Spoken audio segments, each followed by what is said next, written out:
दोस्तों, आज तक आपने ना जाने कितने सारे अमेजिंग और मिस्टीरियस आर्टिफैक्ट्स को देखा होगा, पर आज की इस वीडियो में हम आपको कुछ ऐसे आर्टिफैक्ट्स के बारे में बताने वाले हैं जिनके बारे में जानने के बाद आप हैरान हो जाएंगे, क्योंकि ये आर्टिफैक्ट्स इतने ज्यादा रहस्यमय हैं कि इनका राज अब तक साइंटिस्ट भी नहीं सुलझा सके हैं।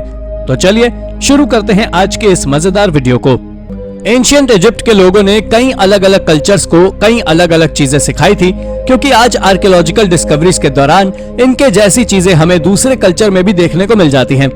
और उन्हीं में से एक कल्चर यूक्रेन में आज से 2000 साल पहले रहा करता था, क्योंकि साल 2021 के दौरान जब यूक्रेन में H31 हाईवे के कंस्ट्रक्शन का काम चल रहा था, तब वहां से आर्कियोलॉजिस्ट को स्कैरब्स मिले थे। दोस्तों, वो स्कैरब शेप पेंडेंट देखने में ऐसे मालूम हो रहे थे कि जैसे इसे सर्मेशियन कल्चर के द्वारा बनाया गया हो। इसके बावजूद कि ये उस कल्चर से जुड़ी हुई पहली ऐसी खोज थी। और इन आर्टिफैक्ट्स के इजिप्ट से कनेक्शन की बात करें तो ऐसा इसलिए था क्योंकि इन आर्टिफैक्ट्स में इजिप्शियन पीपल के द्वारा उपयोग किए जाने वाला एक ब्लू इजिप्शियन फैन मौजूद था। लेकिन आखिर ये वहां कैसे पहुंचा, इसका खुलासा अब तक कोई नहीं कर सका है।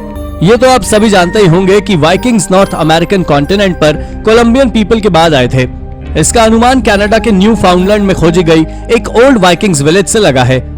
इसके साथ ही एक बात और इसका सबूत देती है, और वो है वाइकिंग एरा का रूना स्टोन।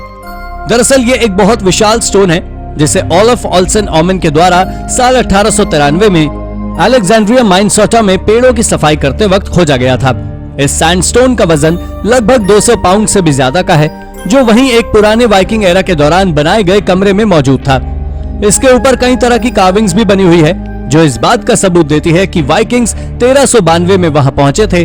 और आज उस स्टोन को केंसिंगटन रून स्टोन नाम से जाना जाता है, जो 25 फीट ऊंचा है। दोस्तों, ये तो हम सभी जानते हैं कि प्राचीन टेक्नोलॉजी कितनी ज्यादा डेवलप थी, और आज इसे समझ पाना कोई आसान काम नहीं है। खैर, हाल ही में आर्कियोलॉजिस्ट ने कुछ ऐसा ही खोजा है जिसके बारे में जानकर आप दंग रह जाएंगे। दरअसल वो कुछ और नहीं बल्कि बेबीलोनियन पीपल के द्वारा बनाया गया एक क्यूनिफॉर्म स्क्रिप्ट टैबलेट है, जो आज से 1000 साल से भी ज्यादा पुराना है। अब अगर आप सोच रहे हैं कि आखिर इस बेबीलोनियन टैबलेट में ऐसा क्या है, तो आपको जानकारी दे दें कि बेबीलोनियन पीपल काफी अच्छे मैथमेटिशियंस हुआ करते थे, और ये टैबलेट उसी से आधारित है, जिसके चलते ये टैबलेट जुपिटर के मूवमेंट के बारे में बताता है। ये बात साल 2016 में ही आर्कियोलॉजिस्ट को पता लगी थी कि ये टैबलेट इतने काम की चीज है। आपको बता दें कि ये टैबलेट 14वीं सेंचुरी में बताए गए जुपिटर के मूवमेंट के पहले तक जुपिटर के मूवमेंट के बारे में सबसे एक्यूरेट डिटेल देता था। ये एंशिएंट टेक्नोलॉजी वाकई गजब थी। इस पत्थर को ईस्टर्न टेनेसी में एक बरियल माउंट से साल 1889 में खोजा गया था। इसे एक प्रोफेशनल एक्सकेवेशन के द्वारा अंजाम दिया गया था, जिसका नाम स्मिथसोनियन माउंट सर्वे प्रोजेक्ट था। आपको बता दें कि इस प्रोजेक्ट के डायरेक्टर साइरस थॉमस ने इस स्टोन के बारे में बताते हुए कहा था कि यह शेरोकी अल्फाबेट का पहला एविडेंस है। इसके बारे में ऐसा माना जाता है कि यह स्टोन 2nd सेंचुरी के दौरान का है। आपको जान लेना चाहिए कि जब आज से 1 दशक पहले इसका ट्रांसलेशन किया गया था, तो एक्सपर्ट्स ने बताया था कि इस पर लिखा है ओनली फॉर द जूडियंस, यानी कि यह केवल जूडियंस के लिए ही बना है। पर यह बात केवल एक अंदाजा है, लेकिन उस पत्थर पर क्या लिखा है इसका पता अब तक साइंटिस्ट ठीक तरह से भी नहीं कर पाए हैं, जिस कारण से ये भी एक अति प्राचीन मिस्ट्री है। दोस्तों, अब आप जरा इस रिंग वॉच को देखिए, जिसे साल 2008 में एक सील्ड टूम्ब के अंदर से खोजा गया था। इसे जिस टूम्ब से खोजा गया था वो टूम्ब मिंग डायनेस्टी से बिलोंग करती थी, पर यह तो साधारण सी बात है कि ये रिंग वॉच मिंग डायनेस्टी की नहीं है। दरअसल जब साल 2008 में शांगजी में इस मिंग डायनेस्टी की टूम्ब को खोला, तो उसके अंदर से आर्कियोलॉजिस्ट ने इस रिंग को खोजा, जिसके बाद से लोगों के बीच में टाइम ट्रैवल जैसी बातें बनने लगी। कोई कहने लगा कि ये प्राचीन काल की टाइम मशीन है, तो इससे कुछ अद्भुत ही बता रहे थे। लेकिन आर्कियोलॉजिस्ट ने इस वहम को दूर करने के लिए बताया कि ये रिंग वॉच 1990 की बनी हुई है, जो या तो कब्र को बंद करते वक्त किसी वर्कर्स के हाथ से गिर गई होगी, या फिर ये किसी चोर की हो सकती है जो इस टूम्ब से आर्टिफैक्ट्स को चोरी करने आया होगा। लेकिन दोस्तों, इसके बारे में आपका क्या विचार है, हमें कमेंट करके जरूर बताएं। चौपेजिक लाओस का क्रोकोडाइल स्टोन आज तक साइंटिस्ट के लिए रहस्य बना हुआ है, जिस पर एक अजीब सी कार्विंग बनी हुई है, और ये वॉटफुट टेम्पल में मौजूद है। ये टेम्पल 12वीं सेंचुरी के दौरान बनाया गया था, लेकिन ये स्टोन यहाँ 5th सेंचुरी से मौजूद है। दरअसल इसका नाम भी इसके ऊपर बने हुए कार्विंग्स को देखकर ही रखा गया था, क्योंकि इसके ऊपर बनी हुई कार्विंग देखने में एक क्रोकोडाइल की तरह ही नजर आता है, जिस कारण से इसका नाम क्रोकोडाइल स्टोन पड़ा। दरअसल इसकी मिस्ट्री ये है, इसके बारे में भी लोगों की दो राय है। किसी का मानना है कि इस स्टोन पर जो कार्विंग मौजूद है वो इंसानों के द्वारा बनाई गई है, तो वहीं दूसरी ओर लोगों का मानना यह भी है कि वो कार्विंग नेचुरल है। हालांकि अगर आर्कियोलॉजिस्ट की माने तो उनका कहना है कि ये कार्विंग देखने में नेचुरल नजर आती है क्योंकि इस पर किसी भी टूल का निशान नहीं है। लेकिन एक सवाल ये भी आता है कि नेचुरल तरीके से इसका बनना कैसे संभव है। The tablets of Easter Island. Rongorongo tablet पूरे ईस्टर्न आइलैंड पर खोजी गई अब तक की सबसे अद्भुत चीज है। आपको बता दें कि इन टैबलेट्स पर जो इंस्क्रिप्शन मौजूद है वो आज से 1000 साल पहले उसी आइलैंड पर रहने वाले लोगों की भाषा में लिखे हुए हैं। दोस्तों, ये टैबलेट्स क्ले के नहीं बल्कि लकड़ी के बने हुए हैं, जिसमें अजीब ग्लिफ्स कार्व हैं और ग्लिफ्स का हमारे लिए कोई सेंस नहीं निकलता है, पर हो सकता है कि वो ग्लिफ्स ईस्टर्न आइलैंड से जुड़ी किसी महत्वपूर्ण स्टोरी को बताते हों, पर हम समझ ना रहे हों। वैसे इसके बारे में लोगों का मानना है कि इस आइलैंड पर जो इंसान सबसे पहले आए थे उन्होंने इस तरह के 67 टैबलेट्स को बनाया था और उसके बाद इसे हर ट्राइब के पास सुरक्षित रखने के लिए दिया। हालांकि अब तक कुल 27 वुडन टैबलेट्स को खोजा गया है, लेकिन बाकी 40 अब भी बाकी हैं और आज के समय वो 27 टैबलेट्स दुनिया के अलग अलग म्यूजियम में मौजूद हैं। साथ ही पॉलिनेशिया में भी एक और वुडन से बना टैबलेट खोजा गया है जिसे लोग रोंगो रोंगो टैबलेट कह रहे हैं, लेकिन असल में अब तक ये बात साबित नहीं हो सकी है। The Tuscan artifacts. ये बात 1924 की है जब चार्ल्स मैनियर नाम के एक आदमी ने 31 लेड ऑब्जेक्ट्स को खोजा था, जिसने बताया था कि उसने इन रॉक्स को एरिजोना में खोजा था। उन खोजे हुए लेड ऑब्जेक्ट्स के बारे में लोगों का ऐसा मानना था कि ये एंशिएंट मेडिटेरेनियन सिविलाइजेशन के रेलिक्स हैं, क्योंकि उन लेड ऑब्जेक्ट आर्टिफैक्ट्स में से कुछ क्रॉस साइन की तरह थे, कुछ स्वॉर्ड की तरह दिख रहे थे और किसी किसी पर तो लैटिन इंस्क्रिप्शन और डायनासोर्स की कार्विंग्स भी थी। लेकिन जब उस जगह की जांच हुई तो पता लगा कि उस जगह कभी कोई सिविलाइजेशन रहता ही नहीं था। जिसके बाद हार्वर्ड यूनिवर्सिटी के जॉर्ज वैलियंट नाम के एक स्कॉलर ने बताया कि ये आर्टिफैक्ट्स नकली हैं, जिसे कुछ समय पहले ही बनाया गया है, मगर इसके बावजूद भी ये आर्टिफैक्ट्स आज म्यूजियम में रखे हुए हैं। अब जब हम इजिप्ट में खोजी गई सबसे बेहतरीन चीजों के बारे में बात कर ही रहे हैं तो उन्हीं में से एक है ये खुफू स्टैचू। इस स्टैचू का आर्कियोलॉजिकली और हिस्टोरिकली इजिप्शियन डिस्कवरी में बहुत ज्यादा महत्व है। अगर इस डिस्कवरी के क्रेडिट की बात करें, इसका सारा credit British Egyptologist sir Matthew Flanders petri को जाता है, जिन्होंने 1930 में एबिडोस में एक एक्सकेवेशन के दौरान इसे खोजा था। जब इन्होंने इस स्टैचू की कार्बन डेटिंग की तो पाया कि यह स्टैचू 4th डायनेस्टी के फेरोहा खुफू का है, जो आज से 4500 साल पुराना है। यह खुफू को डेडिकेटेड एकमात्र 3 डायमेंशनल स्टैचू है, जिसमें किंग खुफू अपनी कुर्सी पर बैठे हुए हैं। यह सच में अमेज्ड है। दोस्तों, हमारी अगली खोज भी इजिप्ट में ही की गई है, लेकिन ये शायद अब तक की सबसे वियर्डेस्ट खोज में से एक हो सकती है। दरअसल बात कुछ ऐसी है, जब आप सोने को जाते हैं तो आप मुलायम से मुलायम तकिए का इस्तेमाल करते हैं। आप क्या, मैं भी मुलायम तकिए का ही इस्तेमाल करता हूँ। लेकिन अगर मैं आपसे कहूँ कि एंशिएंट इजिप्ट के लोग सॉफ्ट पिलो की जगह पत्थर या लकड़ी से बने हुए एक प्रकार के ऑब्जेक्ट को उपयोग करते थे, जिसका ऊपरी भाग ऐसा बना हुआ होता था कि जिससे उसमें इंसान आराम से सिर रख सके। इसके साथ ही आपको बता दें कि वो इसे भी पिल्लो की तरह ही अपने सिर को शरीर से ऊंचाई पर रखने के लिए इस्तेमाल करते थे। हाल ही में आर्कियोलॉजिस्ट ने इजिप्ट से एक ऐसे ही ऑब्जेक्ट को खोजा है जो आज से करीब 5000 साल पुराना है। लेकिन अब बात आती है कि इनका हेडरेस्ट इतना ऊंचा क्यों होता था और वो इसकी जगह मुलायम पिल्लो का उपयोग क्यों नहीं करते थे। ये बात आज तक एक मिस्ट्री है। ग्लोजल आर्टिफैक्ट्स। ये खोज 1924 में फ्रांस के ग्लोजल में की गई थी, जहां से एक कैवन को खोजा गया था जो पूरी तरह आर्टिफैक्ट से भरी हुई थी, और वो आर्टिफैक्ट्स 100 AD और 400 AD के समय के थे। वैसे साल 1924 आर्कियोलॉजिस्ट के लिए एक इंपॉर्टेंट ईयर था, क्योंकि उस साल टस्कन आर्टिफैक्ट्स और ग्लोजल आर्टिफैक्ट्स के साथ साथ कई और आर्कियोलॉजिकल डिस्कवरीज भी हुई थी। आपकी जानकारी के लिए मैं बता दूं कि इस कैवन को आर्कियोलॉजिस्ट ने नहीं बल्कि एक फार्मर ने खोजा था, जिसके अंदर 3000 से भी ज्यादा आर्टिफैक्ट्स मौजूद थे, जिसका एक्सकेवेशन पूरा होने में करीब 6 साल से भी ज्यादा का समय लगा था। दोस्तों, उन 3000 आर्टिफैक्ट्स में सेरामिक वेसल्स, ह्यूमन बोन्स और टाइल्स लगे हुए फ्लोर भी थे, और इन सभी को धीरे धीरे कर म्यूजियम तक ले जाया गया। The Garuda bell. The Garuda bell को साल 1944 में एक यंग बॉय न्यूटन एंडरसन के द्वारा वेस्ट वर्जीनिया में खोजा गया था, जिसके बारे में ऐसा माना जाता है कि न्यूटन ने इस एक कोल के लंप में से खोजा था।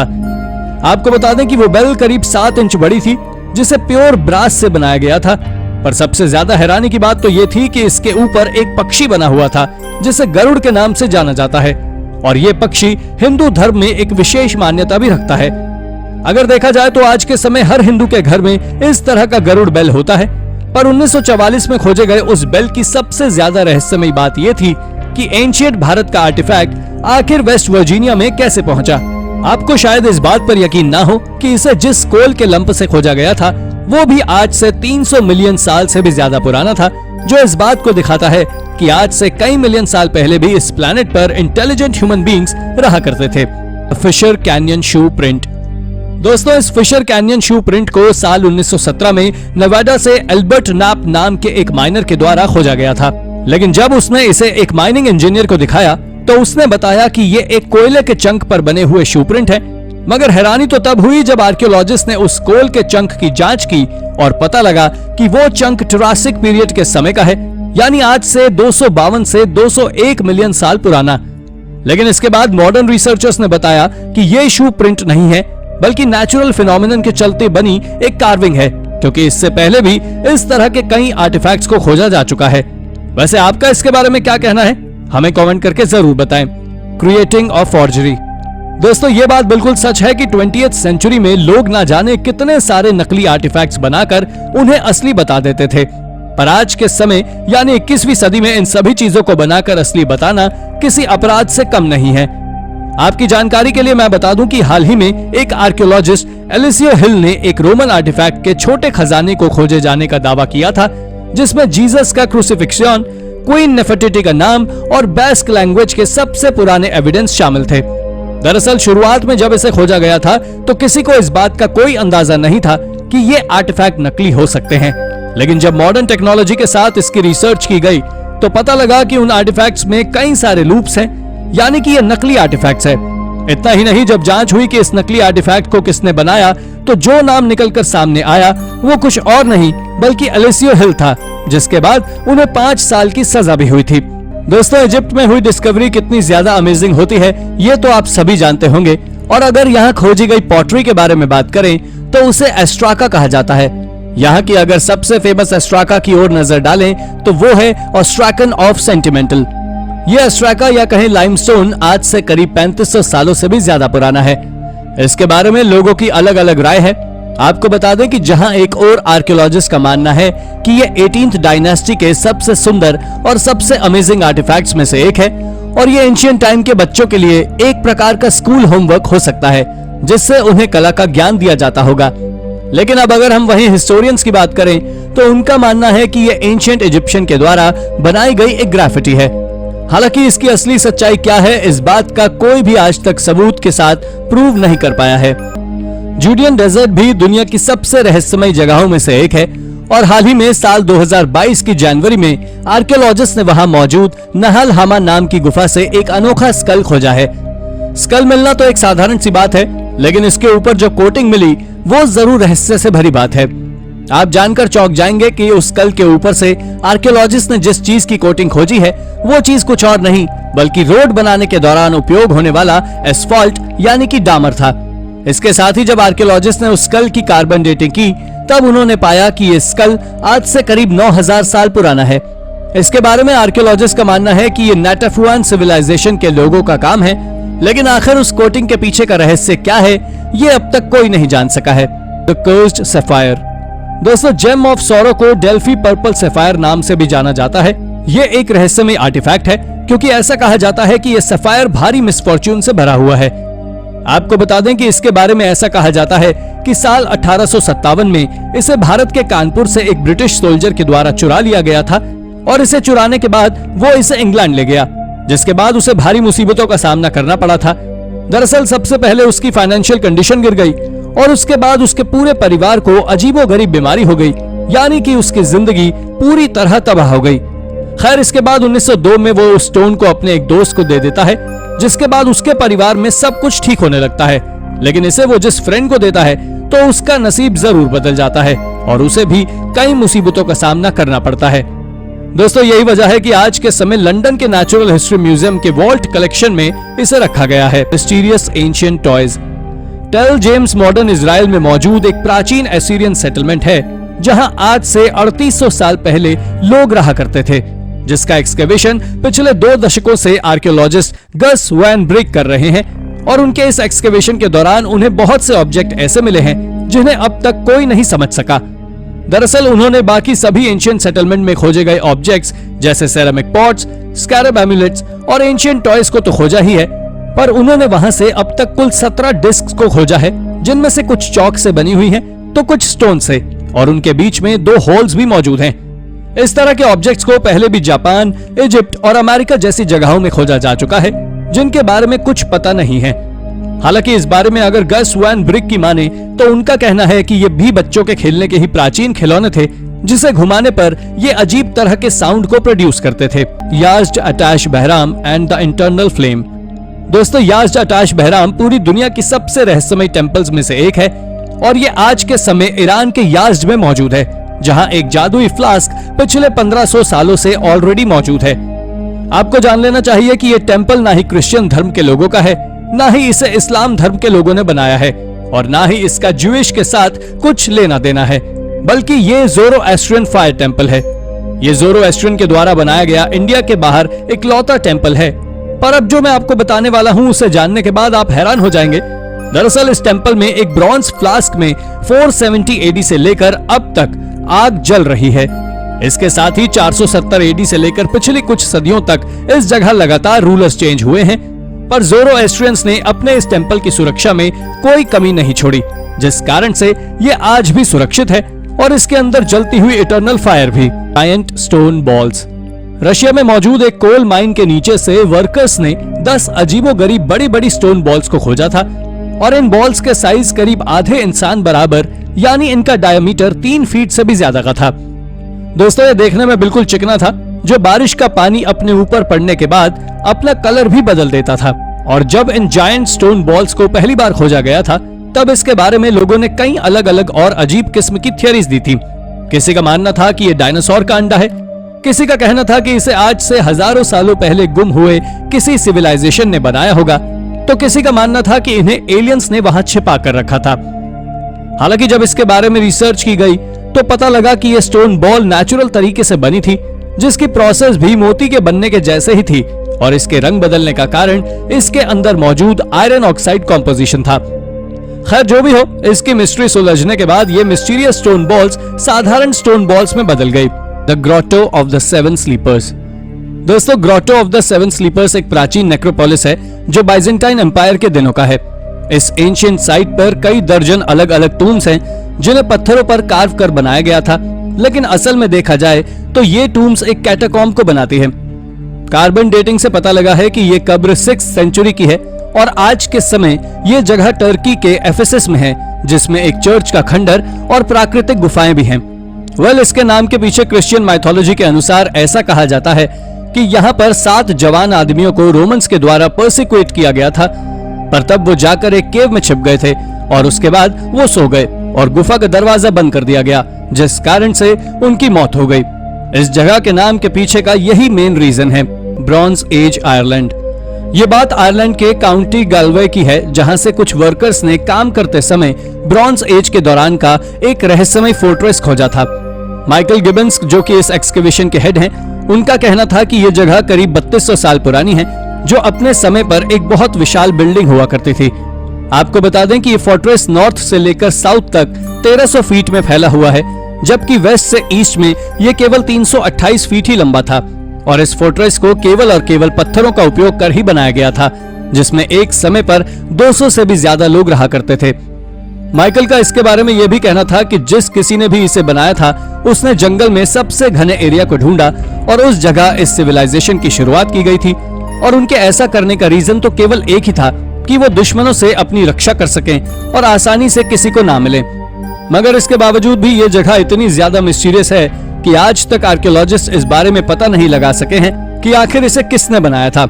इसी कारण से ये एक रहस्य बनी हुई है। Ancient city of Susa. शश नाम की इस एंशिएंट साइट को ही सुसा नाम से जाना जाता है, और ये साइट इंसानों के द्वारा बनाए गए सबसे पहले सेटलमेंट्स में से एक है।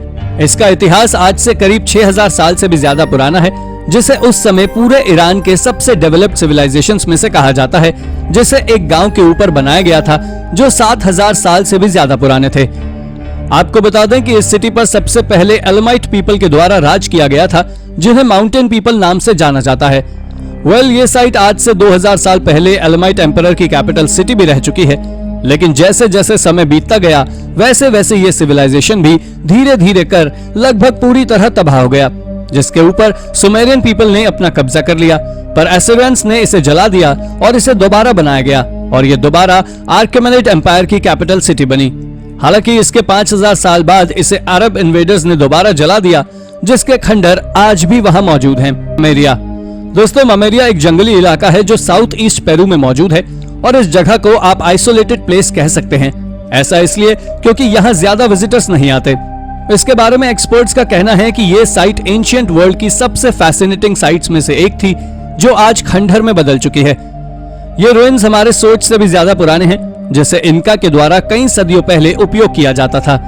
आपको बता दें कि यहाँ जो सबसे पहला एक्सप्लोरर पहुंचा था वो गोयो टोलेडो था, जो कि एक पेरुवियन था और उसे इस जगह तक पहुंचने में करीब 2 महीनों का समय लगा था। लेकिन उन्हें इस बात का कोई भी अंदाजा नहीं था कि यहाँ इनका सिविलाइजेशन का राज है। पर उसके बाद जैसे ही खबर सबको लगी, वैसे ही स्पेनियर्ड्स ने इस पर हमला कर दिया, जिसके बाद ये सिटी पूरी तरह तबाह हो गई। और इसके दोबारा ना बनने का कारण ये भी था कि ये सिटी काफी ज्यादा घने जंगलों में थी, जिसे आज तक खोजा नहीं जा सका है। रॉक बेंटाइगा एक बहुत मिस्टीरियस रॉक फॉर्मेशन है जो कैनरी आइलैंड्स में ग्रेन कैनेरिया में स्थित है। इसके बारे में रिसर्चर्स का मानना है कि ये रॉक सीधा ग्वांशे पीपल से कनेक्टेड है, जो यहाँ यूरोपियंस के आने से पहले कैनरी आइलैंड्स पर रहा करते थे। इस साइट के आसपास से आर्कियोलॉजिस्ट ने हर तरह के आर्टिफैक्ट्स को भी खोजा है, जो इस बात को साफ कहते हैं कि आज से 1000 साल पहले यहाँ इंसान रहते थे। ये सभी आर्टिफैक्ट्स 1402 के पहले के हैं, क्योंकि 1402 में इस आइलैंड को स्पेनिश के द्वारा कब्जे में ले लिया गया था। एक्सपर्ट्स का कहना है कि जब स्पेनिश रूलर्स ने इस साइट को अपने कब्जे में लिया था, तो उन्होंने उस जगह के साथ साथ उन लोगों के ट्रेडिशन में भी बदलाव किया और आज के समय ग्वांशे पीपल के बारे में रॉक आर्ट के अलावा कुछ और मौजूद नहीं है। इसके साथ ही आखिर उन रॉक आर्ट का क्या पर्पस था, ये भी आज एक मिस्ट्री ही है। इसके बारे में किसी का कहना यह भी है कि ये उनकी सेरेमोनियल साइट थी, तो किसी का कहना यह है कि ये केवल उनका आर्ट था। आपका इसके बारे में क्या कहना है, हमें कमेंट करके जरूर बताएं। जोरोपोलिस बॉर्नमाउथ यूनिवर्सिटी की एक साइंटिस्ट की टीम ने जोरोपोलिस नाम की एक प्राचीन साइट को खोजा है, जो आयरन एज के समय की है।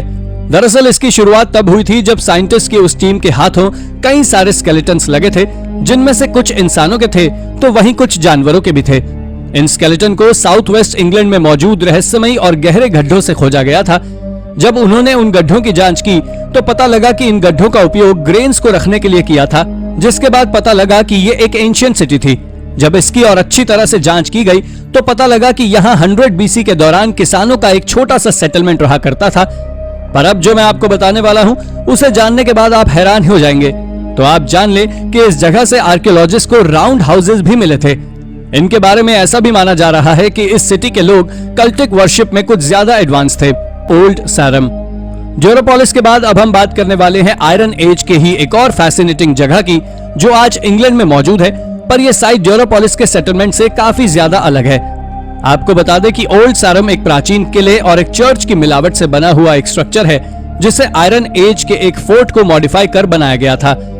इसके बनने के करीब 150 साल बाद यह जगह इंग्लैंड की एक्सेलेसियास्टिकल गवर्नमेंट का एपिसेंटर बन गई थी, पर इसके बाद ये रोमन्स के कब्जे में चली गई, जिसे रोमन्स ने एक ट्रेड सिटी की तरह उपयोग किया। उसके बाद ये विलियम द कॉन्करर के हाथों में चली गई, जिसने इसका शानदार मॉडिफिकेशन किया, जो आज के समय इंग्लैंड में आयरन एज के दौरान के सबूत हैं, लेकिन आज केवल आप वहां खंडरों को ही देख सकते हैं। गेजर एक प्राचीन और गुम हुई सिटी है जो आज इजराइल में मौजूद है। ये सिटी आज से 3000 साल पहले कैनानाइट कल्चर का मुख्य सेंटर हुआ करती थी। इसकी कहानी बाइबल में बताई गई है, जिसके अनुसार इजराइलाइट्स ने अपने भगवान को वचन दिया था कि वो हर उस सिटी पर कब्जा कर लेंगे जो कैनानाइट के कब्जे में है। और अगर देखा जाए तो ये बात सच है, क्योंकि ज्यादा कैनानाइट सिटीज को इजराइलाइट्स के द्वारा ही जीता गया था। पर इनकी नजरों में से एक सिटी बच गई थी, जिसका नाम गेजर था। ये सिटी असल में कोस्टल प्लेन्स पर थी। इस सिटी को इजराइलाइट्स के द्वारा तो नहीं जीता जा सका, लेकिन इजिप्ट के किंग सोलोमन ने इसे जीत पर अपने दामाद को दहेज के रूप में दिया था। ये सिटी कोई छोटी मोटी सिटी नहीं थी, बल्कि इस सिटी में इजराइल का सबसे बड़ा टेंपल खोजा जा चुका है। इसके साथ ही इस जगह पर रहने वाले लोग अपने बच्चों की बलि भी दिया करते थे। ये काफी ज्यादा हैरानी भरी बात है, लेकिन ये सच है। ताकलिक अबज। ताकलिक अबज एक आर्कियोलॉजिकल साइट है जो 1000 BC के समय की है। ये एक चौंका कर रख देने वाली जगह है, क्योंकि ये जगह हमें बताती है कि कैसे मेसो अमेरिका में रहने वाले प्राचीन ओल्मेक कल्चर ने माया कल्चर को इन्फ्लुएंस किया था। आपको बता दें कि आज तक आर्कियोलॉजिस्ट इस बात को लेकर परेशान हैं कि आखिर माया सिविलाइजेशन कहां से आया। इसके बारे में बहुत से हिस्टोरियन का कहना है कि माया सिविलाइजेशन ओल्मेक कल्चर से ही बना है, लेकिन यह थ्योरी थोड़ी ज्यादा अजीब है। पर इसका पता हाल ही में तब लगा जब आर्कियोलॉजिस्ट ने यहाँ से सबसे बड़े ओल्मेक स्कल्पचर्स, ऑल्टर्स और टूम्स को खोजा है। मॉडर्न रिसर्च के अनुसार अगर देखा जाए तो पता लगता है कि यहाँ रहने वाले सिविलाइजेशन के लोग चारों दिशाओं में ट्रेड करते थे। इसके साथ ही ये जगह तिकल और कोजुमेल से भी ज्यादा पुरानी है। Abandoned mention. दोस्तों, हाल ही में आर्कियोलॉजिस्ट ने न्यूयॉर्क की हडसन वैली के घने जंगलों में एक खंडहर को खोजा है, जिसके बारे में ऐसा कहा जाता है कि ये एक बहुत लग्जूरियस मैंशन था। दरअसल इसके पीछे की कहानी शुरू होती है साल 1917 में, जब इसे बनवाया गया था। इसे एडवर्ड जोएल कॉर्निश और सेलेना ब्लिस ने अपने नए घर के रूप में बनवाया था। उनके इस मैंशन में स्विमिंग पूल, सुंदर गार्डन्स और लग्जूरियस फर्नीचर भी था। लेकिन जब वो दोनों 1937 में इस मैंशन में शिफ्ट हुए, उसके अगले 2 हफ्तों में ही दोनों की मौत हो गई और उसके बाद इस मैंशन में आग लग गई थी, जिसका कारण अभी तक किसी को नहीं पता। इस मैंशन का ज्यादातर हिस्सा तो आज भी घने जंगलों में ही है। यारमुकियान सिविलाइजेशन। दोस्तों, यारमुकियान सिविलाइजेशन एक ऐसा सिविलाइजेशन है जो इजरायलीज, पैलेस्टीनियन, ग्रीक और रोमन्स के आने के पहले इजराइल में रहा करता था। इस बात का पता हाल ही में लगा था जब आर्कियोलॉजिस्ट ने इजराइल से कुछ प्राचीन रेलिक्स को खोजा था जो आज से करीब 8000 साल पुराने थे। एक्सपर्ट्स का इस कल्चर के बारे में कहना है कि ये कल्चर इजराइल का पहला प्री हिस्टोरिक कल्चर था जिसने एग्रीकल्चर की प्रैक्टिस की थी। इसके साथ ही ये कल्चर सिरामिक पॉटरी को बनाने वाला और एक तरह के स्टैचू की पूजा करने वाला भी इजराइल का पहला सिविलाइजेशन था, क्योंकि आर्कियोलॉजिस्ट ने वहां से स्टैचू खोजा है जिसे यारमुकियान कल्चर का हॉलमार्क माना जाता है। Stone cult. सऊदी अरेबिया में आज से करीब 3 साल पहले आर्कियोलॉजिस्ट ने एक प्राचीन सिविलाइजेशन के एविडेंस को खोजा था। इसके एविडेंस सऊदी अरेबिया के नॉर्थ वेस्ट रीजन में एक रिमोट प्लेस से मिले हैं जिसे अल उला नाम से जाना जाता है। जब उन एविडेंस की कार्बन डेटिंग की गई तो पता लगा कि वो सिविलाइजेशन स्टोनहेंज के समय का है, जो इस एरिया के सबसे पुराने एंशिएंट रुइंस यानी कि हेग्रा और डडान से भी ज्यादा पुराना है। इसके बारे में एक रिसर्च से ये बात सामने निकल कर आई है कि ये एरिया 6000 BC से 45,000 BC तक यानी नियोलिथिक पीरियड के दौरान लोगों के द्वारा उपयोग किया जाता था। साथ ही इस जगह से आर्कियोलॉजिस्ट ने करीब 1600 से ज्यादा रेक्टेंगुलर स्टोन स्ट्रक्चर्स को खोजा है। इतना ही नहीं, उन्हें यहाँ से कल्ट्स और पत्थरों से बनाए छोटे छोटे घरों भी मिले हैं जो इसे काफी रहस्यमय बनाते हैं। कॉमॉक्स। ये आर्कियोलॉजिकल साइट ब्रिटिश कोलंबिया में कॉमॉक्स बे नाम की जगह पर वैंकूवर आइलैंड के कोस्ट पर है, जहां बहुत सारी वुडन स्टेक्स पानी में मौजूद हैं। दोस्तों, ये वुडन स्टेक्स तब सबके सामने आती है जब भयानक टाइड आती है, जो देखने में ऐसी नजर आती है जैसे कि ये किसी डूबे हुए जहाज की हो। लेकिन आपको बता दें कि वुडन स्टेक्स किसी शिप का हिस्सा नहीं है, बल्कि ये मछलियां पकड़ने का एक एंशिएंट ट्रैप है जो कॉमॉक्स के सबसे पहले इंसानों के द्वारा बनाया गया था। ये न केवल एक फिश ट्रैप है, बल्कि एक अमेजिंग एंशिएंट टेक्नोलॉजी भी है जिसकी मदद से कॉमॉक्स के लोग हजारों की तादाद में मछलियां कुछ ही घंटों में पकड़ लेते थे। शुरुआत में इसके बारे में किसी को कोई भी आइडिया नहीं था कि आखिर इन वुडन स्टेक्स को वहां क्यों लगाया गया है। लेकिन आज से करीब 20 साल पहले नैन्सी ग्रीन नाम की एक एंथ्रोपोलॉजी स्टूडेंट ने इस बात को साफ किया कि ये मछली पकड़ने का अब तक का सबसे बड़ा एंशिएंट ट्रैप है। पाल्मायरा। पाल्मायरा नाम की ये एंशिएंट साइट आज के समय मॉडर्न सीरिया में है, जिसे 3rd मिलेनियम BC के दौरान स्थापित किया गया था। इसकी शुरुआत एक छोटे से सेटलमेंट से हुई थी, जो एक समय पर पूरे ईस्ट की सबसे बड़ी सिटी रह चुकी है, जिसके लोग भी सिल्क रूट की मदद से ट्रेडिंग करते थे। आपकी जानकारी के लिए बता दूं कि आज तक किसी को इसके बारे में कोई जानकारी नहीं है कि इस सिटी में सबसे पहले कौन से लोग रहते थे। लेकिन 2nd मिलेनियम BC के दौरान यहाँ पर अरामियंस रहते थे, जो कि एक मेसोपोटामियन सेटलमेंट था, और वो इस सिटी को कंट्रोल करते थे। दोस्तों, ये लोग उस समय के सबसे एडवांस सिविलाइजेशन में से एक थे, क्योंकि इन्होंने अपने आसपास की काफी सारी जमीन को जीत लिया था। मगर इसके बाद अरब्स ने 1st मिलेनियम BC पर पाल्मायरा पर कब्जा कर लिया और वहां की जनसंख्या में भी वृद्धि की, जिससे आज पर्ल ऑफ द डेजर्ट के नाम से जाना जाता है, द डायनासोर सिविलाइजेशन। दोस्तों, सिल्यूरियन हाइपोथेसिस एक सोचा समझा एक्सपेरिमेंट है जो मॉडर्न साइंस के द्वारा सोचा गया है। इसके ऊपर कुछ महान साइंटिस्ट का कहना है कि वो मॉडर्न साइंस के जरिए शायद कई मिलियन वर्ष पहले की एक पूरी तरह सक्सेसफुल सभ्यता का पता लगा सकते हैं। दरअसल ये बात साल 2018 की है, जब यूनिवर्सिटी ऑफ रॉचेस्टर में एक एस्ट्रोफिजिसिस्ट एडम फ्रैंक और Goddard institute for space studies के डायरेक्टर गेविन श्मिट ने इंसानों के सामने एक डेवलप्ड सेटलमेंट की कल्पना यानी कि इमेजिनेशन की थी कि एक प्राचीन डेवलप्ड सेटलमेंट का पता लगाना संभव हो चुका है। इनका कहना था कि इस सिविलाइजेशन के लोग इंसान नहीं थे, बल्कि अजीब तरह के दिखने वाले क्रीचर हुआ करते थे जो आज के समय से भी ज्यादा डेवलप्ड थे। इस हाइपोथेसिस में यह भी बताया गया है कि हो सकता है कि किसी प्राकृतिक आपदा के चलते वो लोग और इनका सेटलमेंट तबाह हो गया हो, पर यह केवल एक इमेजिनेशन है। लेकिन क्या ये सच नहीं हो सकती? आपका इसके बारे में क्या कहना है? हमें कमेंट करके जरूर बताएं। Rome and China. एंशिएंट रोम और एंशिएंट चाइना की बात करें तो ये दोनों ही प्राचीन समय में सबसे ज्यादा एडवांस सिविलाइजेशन थे, जिनके बारे में वैज्ञानिकों के पास पूरे सबूत हैं। लेकिन क्या कभी आपने सोचा है कि चाइना और रोम के क्या संबंध थे? तो आप में से ज्यादातर लोगों को नहीं पता होगा। तो आप जान लें कि रोम का राज पूरे वेस्ट पर था, जबकि चाइना का ज्यादातर हिस्सा ईस्ट में था। इसके बावजूद भी रोम और चाइना के बीच काफी अच्छे संबंध थे और ऐसा सिल्क के कारण संभव हो पाया था। दरअसल जब सबसे पहले 1st सेंचुरी एडी में हान डायनेस्टी ने रोम के साथ सिल्क की ट्रेडिंग लिंक बनाने के लिए साल 95 में एक दूत भेजा था, जो करीब 2 साल यानी साल 97 में रोम पहुंचा था। लेकिन रोमन एम्पायर ने चाइना से लिंक बनाने का प्रस्ताव ठुकरा दिया था। हालांकि इसके बाद 166 में रोम के रूलर मार्कस ऑरेलियस ने अपना दूत को चाइना भेजा, जिसे चाइना ने एक्सेप्ट कर लिया, जिसके चलते चाइना और रोम के बीच ट्रेड लिंक बन गया और चाइना और रोम के बीच संबंध बन गए। Canadian Clovis. कनाडा में मोटलाश नाम के एक छोटे से गांव के बाहर एक जगह है जिसे केसी जोन साइट कहा जाता है। इस साइट से आर्कियोलॉजिस्ट ने पूरे नॉर्थ अमेरिका के सबसे पुराने ह्यूमन सेटलमेंट के एविडेंस को खोजा था।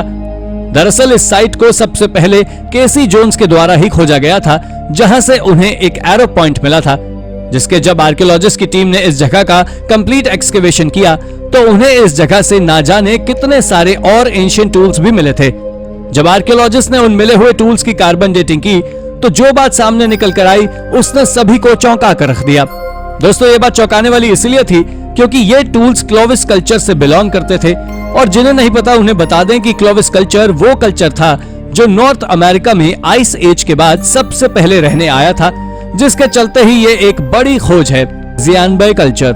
दोस्तों, हाल ही में आर्कियोलॉजिस्ट ने शॉकिंग और अनआइडेंटिफाइड पैलियोलिथिक कल्चर को खोजा है, और ये वही कल्चर था जो ईस्टर्न एशिया के डाइवर्जन के समय भी अपने डेवलपमेंट में लगा हुआ था। इसके एविडेंस चाइना में ज़ियानबे और नेहाविन बेसिन से मिले हैं। ये वही साइट है जहां से आर्कियोलॉजिस्ट को 2 मिलियन साल पहले से लेकर 10,000 साल पुरानी चीजें भी मिली थी। साथ ही आर्कियोलॉजिस्ट को यहां से सबसे पुराने ऑकर बनाने के समय के सबूत और तो और चाइना के सबसे पुराने स्टोन टूल्स भी मिले थे। आपको जान लेना चाहिए कि ये स्टोन टूल्स दुनिया में खोजे गए अब तक के स्टोन टूल्स से काफी ज्यादा हैं, और इनकी कार्बन डेटिंग से पता चलता है कि ये स्टोन टूल्स आज से 40,000 साल से भी ज्यादा पुराने हैं, जो ज़ियानबे कल्चर के लोगों के हैं। Amazon river civilisation. दोस्तों, अमेज़न रेन फॉरेस्ट दुनिया का सबसे बड़ा जंगल है जो हमारी पृथ्वी को 20% ऑक्सीजन प्रदान करता है। लेकिन अगर मैं आपसे कहूं कि अमेज़न जंगल में इंसान रहते थे तो क्या आप मेरी बात पर विश्वास करेंगे? जी नहीं, लेकिन यह सच है। आपकी जानकारी के लिए मैं बता दूं कि कुछ सालों पहले सैटेलाइट से अमेज़न जंगल के ऊपर नजर रखी गई थी और आज भी नजर है, मगर जो तस्वीरें उस समय बाहर निकल कर आई थी वो वाकई दिल दहला देने वाली थी, क्योंकि उसमें आप साफ तौर पर इंसानों के सेटलमेंट्स देख सकते हैं, जो ये बात साबित करता है कि कभी न कभी एक एंशिएंट सिविलाइजेशन उन घने जंगलों में भी रहा करता था। आर्कियोलॉजिस्ट की माने तो उनका कहना है कि इस सेटलमेंट में करीब 1 मिलियन से भी ज्यादा लोग शामिल थे। वैसे ये पहली बार नहीं है कि इंसानों के अमेज़न में होने के सबूत मिले थे, बल्कि इसके पहले भी कई बार ऐसा हो चुका है। लेकिन क्या इंसान अब भी वहां रहते हैं? ये अब तक के सबसे रहस्यमय सवालों में से एक है। आप जानकर चौंक जाएंगे कि एक बार आर्कियोलॉजिस्ट अमेज़न के घने जंगल में भी खोज कर चुके हैं, जहां से उन्हें पॉटरी शार्ड्स और पत्थर के टूटे टुकड़े भी मिले थे, जो वहां की सोसाइटी द्वारा उपयोग किए जाते थे। People of Karahan Tepe. Karahan Tepe Turkey में मौजूद एक मॉन्यूमेंटल साइट है। दरअसल जब आर्कियोलॉजिस्ट ने इस साइट का एक्सकेवेशन किया था तो उन्हें वहां से कई रेयर आइटम्स मिले थे। एक रिपोर्ट के अनुसार जमीन के अंदर से रिसर्चर्स ने कुछ शानदार कार्विंग्स वाली मूर्तियां भी खोजी थी। इन मूर्तियों के बारे में आर्कियोलॉजिस्ट का कहना है कि इन मूर्तियों के ऊपर जिस तरह की कार्विंग की गई है वो उस समय के मुकाबले काफी ज्यादा शानदार है। जब इन मिले हुए आर्टिफैक्ट्स की कार्बन डेटिंग की गई तो पता लगा कि ये साइट आज से करीब 11,400 साल से भी ज्यादा पुरानी है। इसके साथ ही आपको बता दें कि यहाँ से आर्कियोलॉजिस्ट ने ऊंची ऊंची इमारतें, एग्रीकल्चरल सिस्टम और तो और इरिगेशन सिस्टम तक खोजा था, जो सभी एडवांस सिविलाइजेशन की निशानी है। तो दोस्तों ये थी हमारी आज की वीडियो। अगर आपको वीडियो पसंद आई हो तो वीडियो को लाइक करें और हाँ, जाते जाते चैनल को सब्सक्राइब भी जरूर कर दीजिएगा। Thank you for watching. तो दोस्तों ये थी हमारी आज की वीडियो।